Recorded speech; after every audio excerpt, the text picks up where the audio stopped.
আবারও আরেকটা health related video নিয়ে আপনাদের সামনে হাজির হলাম, যেখানে আজকে আমরা এমন একটা টপিক নিয়ে আলোচনা করব যে টপিকটাতে 80% মানুষের সমস্যা আছে এবং বাকিরা কোনো না কোনোভাবে সেই সমস্যার সম্মুখীন ম্যাক্সিমাম দিনে হয়েই থাকে। তার মধ্যে প্রথম যে সমস্যাটাকে নিয়েই আমরা আলোচনা করব তার নাম হচ্ছে অ্যাসিডিটি বা গ্যাস্ট্রিকের সমস্যা।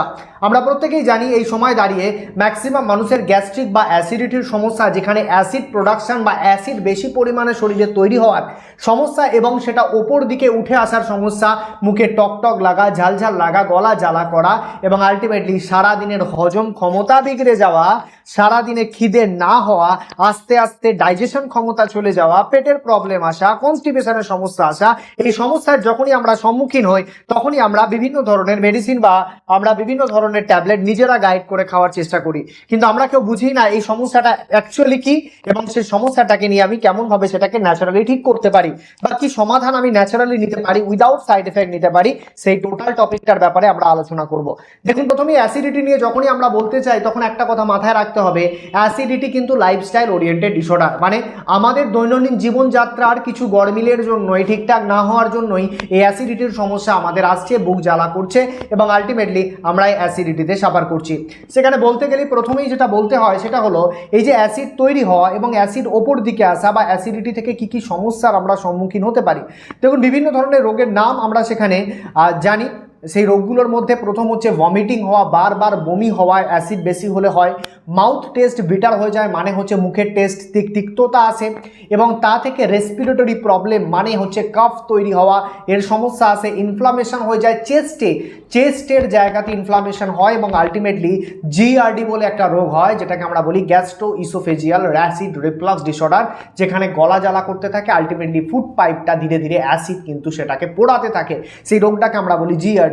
এবং আস্তে আস্তে অ্যাসিডিটি থেকে হার্ট অ্যাটাকের সম্ভাবনা বাড়ে, ব্রেন স্ট্রোকের সম্ভাবনা বাড়ে, এমনকি দেখা গেছে লং টাইম গ্যাস্ট্রিকের সমস্যার জন্য মানুষের ক্যান্সার অবধি হয়। প্রশ্ন হলো এই অ্যাসিড কেন তৈরি হয়, কি কারণে তৈরি হয়। দেখুন, প্রচুর পরিমাণে আমরা যদি ফ্যাট জাতীয় খাবার খাই বা যাতে তেল রয়েছে, ঝাল রয়েছে, মশলা রয়েছে, যেটাকে আমরা বলি বেশি কমপ্লিকেটেড খাবার, সেটা খাই, তাহলে অ্যাসিডের পরিমাণ বেশি তৈরি হয়। চা কফি যারা বেশি খায় তাদের ক্ষেত্রেও অ্যাসিড তৈরি বেশি হয়, অ্যাসিড প্রোডাকশন বেশি হয় এবং আলটিমেটলি স্মোকিং করা, অ্যালকোহল নেওয়া এবং আনহেলদি ডায়েটের মধ্যে থাকা এবং প্রেগনেন্সি পিরিয়ডে যখন মানুষ থাকে, যা মহিলারা থাকে, সেক্ষেত্রে কিন্তু কি হয়, অ্যাসিড প্রোডাকশন বেশি হয়। কিন্তু অ্যাসিডের সমস্যা কখনোই আমাদের হালকাভাবে নেওয়া উচিত না। অ্যাসিডিটিকে ঠিক করার, সমস্যাগুলোকে ঠিক করার আমাদেরকে চেষ্টা করতে হয়। আর এই অ্যাসিডিটি দীর্ঘদিন পড়ে থাকলেই সেখান থেকে আলসার হয়, পেটের মধ্যে আলসারের সমস্যা সেখান থেকে আসে এবং পেপটিক আলসার, গ্যাস্ট্রিক আলসার এবং আস্তে আস্তে টোটাল জায়গাটা কিন্তু ডিস্টার্ব হয়ে যায় লং টাইম যদি আপনি অ্যাসিডিটির পেশেন্ট হয়ে থাকেন। তাহলে আপনাকে কি করতে হবে, আমি কয়েকটা ফর্মুলা আপনাকে প্রথমে লাইফস্টাইল ওরিয়েন্টেড বলবো, কারণ এই অ্যাসিডিটিকে ঠিক করতে গেলে আপনাকে কিছুটা সচেতন থাকতে হবে। তিনটে বক্তব্য আমরা এখানে বলবো। প্রথম হচ্ছে যে ক্যাফিনের কথা বললাম, চা কফি যদি আপনি অত্যাধিক খান তাহলে কিন্তু গ্যাস অ্যাসিডিটির সমস্যা আপনার 100% আসবে। 2 নম্বর, খালি পেটে থাকা। লং টাইম আপনি যদি খালি পেটে থাকেন, আপনার যদি স্টমাক, যেটাকে আমরা বলি পাকস্থলীটা, যদি এমটি থাকে, ফাঁকা থাকে, তাহলে সেখানে অ্যাসিড কিন্তু আপনার শরীরে ক্ষতি করে, অ্যাসিডিটি হয়। এবং 3 নম্বর, লেট নাইট ডিনার, মানে হচ্ছে রাত্রিরে, অত্যাধিক রাত্রিরে আপনি খাবার খাবেন তাহলেও কিন্তু আপনার অ্যাসিডিটি হবে এবং খাবার খাওয়ার পর ডাইরেক্ট যদি আপনি শুতে চলে যান তাহলে হবে না, আপনাকে কিছু ওয়াকিং করতে হবে যাতে খাবারটা ডাইজেস্ট হতে পারে। এই সমস্ত কিছুর সাথে আর হচ্ছে জল অতিরিক্ত খেতে হবে যদি আপনার অ্যাসিডিটির সমস্যা থাকে।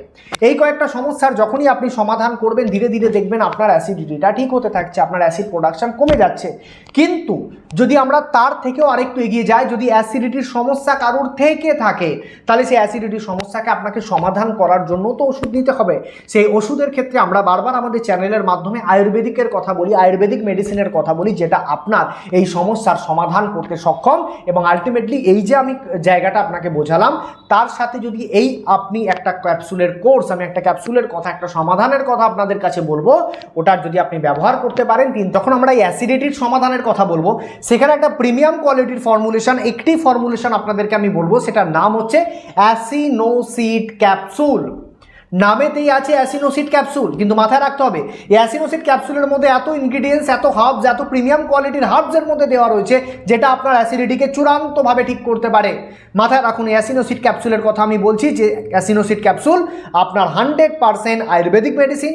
এর মধ্যে ইনগ্রিডিয়েন্টসগুলোর নাম আমি একটু বলছি আপনাকে। এই ওষুধের মধ্যে কি কি জিনিস দেওয়া রয়েছে: যষ্টি মধু এর মধ্যে রয়েছে, এর মধ্যে ব্রাহ্মী আছে, এর মধ্যে কামদুধার রস আছে, এর মধ্যে সাতাবরীর কম্বিনেশন আছে, সুৎশেকর রস আছে, শঙ্খ ভস্ম আছে, কর্পধাক্ষ ভস্ম আছে, আমলকি আছে, কপুর রয়েছে, প্রাভল ভস্ম আছে, শুক্তি ভস্ম রয়েছে এবং অভিপটকার চূর্ণ রয়েছে, যেটা আপনার এই একটা ক্যাপসুলের মধ্যে, একটা ক্যাপসুল ফর্মে অ্যাসিনোসিড ক্যাপসুল। যেমন আপনি গ্যাস অ্যাসিডের ট্যাবলেট খান, ঠিক সেইভাবেই ক্যাপসুলটা যদি আপনি খান, এতগুলো আপনার হাত যখন ভেতরে যাবে, আপনার ভেতরের যে অ্যাসিড তৈরি হচ্ছে, প্রোডাকশান হচ্ছে, অ্যাসিড ক্ষতি করছে, সেটাকে নির্মূল করবে, ন্যাচারাল অ্যান্টাসিড হিসেবে কাজ করবে, যার কোনো সাইড এফেক্ট হয় না। আপনি লং টার্ম নিতে পারেন, আপনার প্রয়োজন মতো নিতে পারেন। অ্যাসিনোসিড কি করে? এই অ্যাসিনোসিড ক্যাপসুল করে হচ্ছে আপনার হাইপার অ্যাসিডিটি, হার্ট বার্ন, বুকে জ্বালা করা, হাইপার অ্যাসিডিটিকে ঠিক করে, হার্ট হেলদি ডাইজেশন বানায়, আপনার হজম ক্ষমতাকে বানিয়ে দেয়, আপনার এনার্জি লেভেলকে বাড়ে, আপনার অ্যাবজর্পশন বাড়ে এবং ব্লটিং, যে গ্যাস তৈরি হয়, সে গ্যাস বাইরে যায় সেটাকে ঠিক করে, এনহ্যান্স করে অ্যাপেটাইটকে, আপনার ওভারঅল শরীরে এনার্জি প্রোডাকশন করে, ওবেসিটিকে কম করে, এই প্রত্যেকটা কাজ করে। কারণ আমরা জানি এর মধ্যে যে যষ্টি মধু দেওয়া রয়েছে, সেই যষ্টি মধু কিন্তু আয়ুর্বেদিক রেমিডিজে বিভিন্ন শাস্ত্রে উল্লেখ করা আছে, যষ্টি মধুর ব্যবহার অ্যান্টি ইনফ্লামেটরি এজেন্ট হিসেবে হয়। এই হার্ট বার্নকে ঠিক করে, গ্যাস্ট্রিক অ্যাসিডিটিকে কমায় এবং গ্যাস্ট্রিক ইরিটেশনকে ঠিক করে যষ্টি মধু, যেটাই অ্যাসিনোসিড ক্যাপসুলের ইনগ্রিডিয়েন্টস।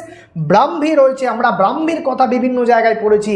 ব্রাহ্মী কুলিং এফেক্ট দেয়, ডাইজেস্টিভ সিস্টেমকে হালকা করে, তাকে ঠান্ডা প্রদান করে এবং স্টোম্যাক আলসারের ক্ষেত্রে খুব ভালো কাজ করে এবং আলটিমেটলি গ্যাস্ট্রিক লাইনিংকে বাঁচায় এবং ইনডাইজেশন ব্লটিংয়ের ক্ষেত্রে খুব ভালো কাজ করে ব্রাহ্মী। কামদুধা রস স্পেশালি জিআরডি, যে গ্যাস্ট্রো ইসোফেগাল রিফ্লাক্স ডিসঅর্ডার, এর জন্য দুর্দান্ত কাজ করে কামদুধা রস, যেটা এই অ্যাসিনোসিড ক্যাপসুলের ইনগ্রিডিয়েন্টসের মধ্যে পড়ে, যেটা হার্ট বার্নকে আটকায়, স্টোমাক লাইনিংকে আটকায় এবং বার্নিং সেন্সেশনকে ঠিক করে, চেস্টকে বাঁচায়, চেস্টের জ্বালা করা থেকে আপনাকে রক্ষা করে এবং আপনার যে মুখে টক টক ভাব সেটা থেকে বাঁচায়। সাতাবরী এর মধ্যে রয়েছে, সাতাবরী ফিমেল বডির জন্য যেমন আমরা জানি যে পিরিয়ডসের জন্য অত্যন্ত ভালো, তার সাথে বেনিফিট হিসেবে আপনি পাচ্ছেন কি, যে সুদিং প্রপার্টি রয়েছে, স্টোমাক আলসারকে বাঁচায়, আপনার ইরিটেশন, গাটে যে ইরিটেশন হয়, ইনফ্লামেশন হয়, সেটা থেকে আপনাকে প্রোটেক্ট করে, যাতে আপনার কনস্টিপেশন না হয় এবং আলটিমেটলি আপনার প্রতিদিনের যে আপনার ল্যাট্রিন সেটা যাতে ক্লিয়ার হয়। সুৎশেখর রস এর মধ্যে রয়েছে জিআরডি, যে ব্যালেন্স করে, পিত্ত দশাকে ব্যালেন্স করে এবং নিউট্রালাইজ করে স্টোমাক অ্যাসিডকে, স্মুদিং অ্যাকশন দেয় গ্যাস্ট্রিক লাইনিংকে, হেডেক, মাথার যন্ত্রণা, স্টোমাক পেন, এই সমস্ত ব্যথাগুলো থেকে বাঁচায়, সেটাও অ্যাসিনোসিড ক্যাপসুলের মধ্যেই সেই ইনগ্রিডিয়েন্টসটা আছে।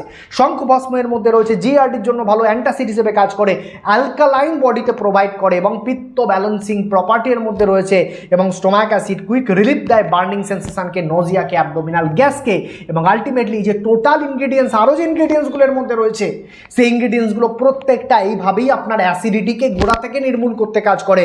এবং মাথায় রাখতে হবে এই যে অ্যাসিনোসিড ক্যাপসুল, সেটা সকাল সন্ধ্যে একটা করে খালি পেটে নেওয়ার কথা আমরা বলি এবং তার সাথে বেশি পরিমাণ জল খাবেন, আধ ঘন্টার মধ্যে খাবার খেয়ে নেবেন এবং আলটিমেটলি যদি আপনি অ্যাসিনোসিড ক্যাপসুলটা কন্টিনিউ 2 থেকে 3 মাস ইউজ করেন, আর আমি আগে যে কথা 3-4টে বলেছি ওটাকে পালন করেন, আপনার অ্যাসিডিটি 100% নির্মূল হয়ে যাবে। মাথায় রাখুন, অ্যাসিডকে যদি আজকে না ঠিক করেন, পরবর্তীকালে এই অ্যাসিডিটি আর ওই ট্যাবলেট যেগুলো আপনি প্রতিদিন খাচ্ছেন, তার সাইড এফেক্টে অত্যাধিক পরিমাণে আপনার শরীর কিন্তু ড্যামেজ হয়ে যায়, কিডনি খারাপ হয়ে যায়। মাথায় রাখুন, অ্যাসিনোসিড ক্যাপসুল আয়ুর্বেদিক ক্যাপসুল। আমি সার্টিফিকেটের কথা যদি আপনাদের বলি, এর মধ্যে হালাল কোসার থেকে শুরু করে এভরিথিং সার্টিফিকেটের মধ্যে জিএমপি সার্টিফিকেট এবং আলটিমেটলি সব থেকে ইম্পর্টেন্ট যেটা গভর্নমেন্ট রেজিস্টার ক্লিনিক্যাল সার্টিফিকেট আমাদের কাছে অ্যাভেলেবেল রয়েছে, যেটা কিন্তু অন্য আয়ুর্বেদিক মেডিসিনে আপনি হয়তো নাও পেতে পারেন, কিন্তু আমাদের কাছে proper guideline government registered medicine আমাদের কাছে রয়েছে। অর্ডার করুন, এক্ষুনি জানুন এর ব্যাপারে, কারণ অ্যাসিডিটির আপনার সমাধানের দরকার, সাইড এফেক্ট ছাড়া সমাধানের দরকার। আমাদের এই ভিডিওটা যদি ভালো লেগে থাকে অবশ্যই মানুষের সাথে শেয়ার করবেন, কারণ আপনার অ্যাসিডিটি শুধু আপনার না, সবার অ্যাসিডিটি ঠিক করতে পারে। নাম হচ্ছে তার অ্যাসিনোসিড capsule, patent medicine, patent formulation, government registered formulation, total জিনিসটার দাম আপনার সাধ্যের মধ্যে। যোগাযোগ করুন এই নাম্বারে, অর্ডার করুন অ্যাসিনোসিড ক্যাপসুল। ভালো থাকুন, সুস্থ থাকুন।